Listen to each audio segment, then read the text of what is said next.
Easy bro. Ada ini baru awal mula. Kalau yang ni payah sikit lah. Buat zombie bro. Habis unggul ada. Terus unta tak tahu apa dah unta. Nah kalau yang ni palingan tak zombie cannon je lah. Itu pakai sawi pun dah habis dah.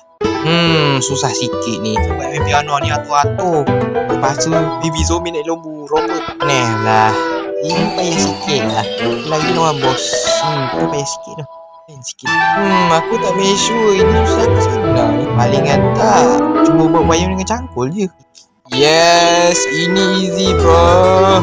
Bah masa depan itu mak dia tu easy dengan tangan aku. Lawan robot tak ada apa-apa. Aku dah muak dengan penyihir kabel. Aku tak tahu. Ini paling tak ganti konsep muzik je kot. Sama paling tak zombie rainbow tu lah. Ni aku tak pasti. Ada zombie nya tu dinosaurnya tu sama kot level je. Tapi no better. Payah sikit ni. Air laut ada di mana-mana. Apalagi satu lagi map ni. Aku tak main lagi. Ini apakah lagi? Sebelum aku tamatkan ni game map sebelum last tu.